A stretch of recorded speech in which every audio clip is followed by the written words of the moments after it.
سرخوبونا موریان.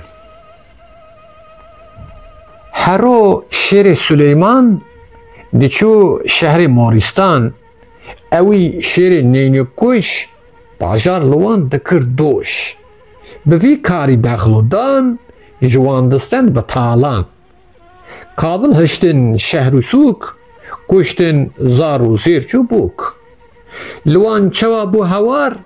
لسر هف بون کرو بار نه آغامان نه جیبک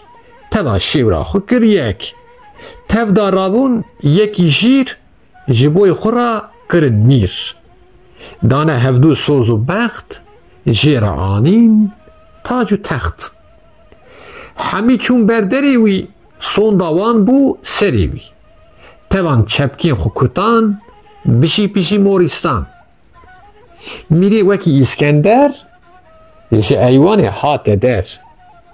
اوی میری دلوان به سربستی گوتوان از دو خوزم زیبو زیر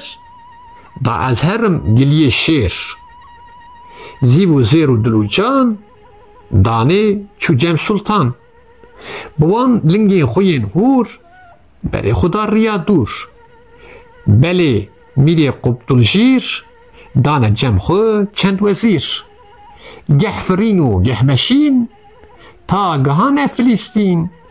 خلقی باجار هور و گر کار خوان سبک گر خواست و پیان همی چون برگی میری مزم بون خوش خوش هاتن گوتن وان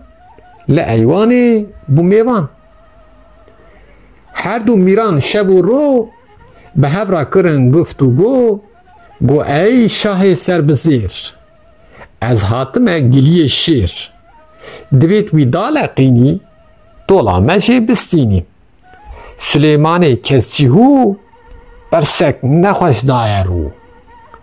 گو از موکی دوی شیر نادم بصد هزار میر رابو سر لنگی خو لی وگراند دنگی خو گو جنها و چاره دی بنیر چته سریوی سلیمان جه نبو ترس نکر سری خو اف برس میر نویس یک فرمان شاند ولات مورستان آل کوهون شیر ببینن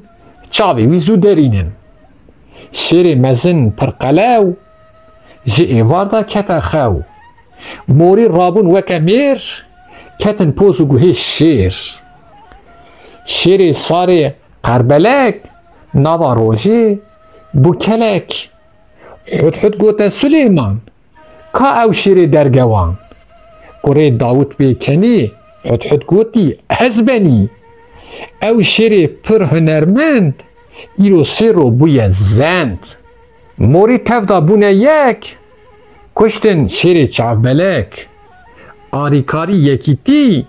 موری کرن رو سپی تا کرد و کردستان نوین وکا مورستان نه باجار و نجی گند تفدا ناون سر بلند که تو نوین میرو زیر همه چوا هرن شیر وابکو شیر و کفتار دیمه بکن تار و مار به یکیتی امدجین لو ما ام بونجی گر خوین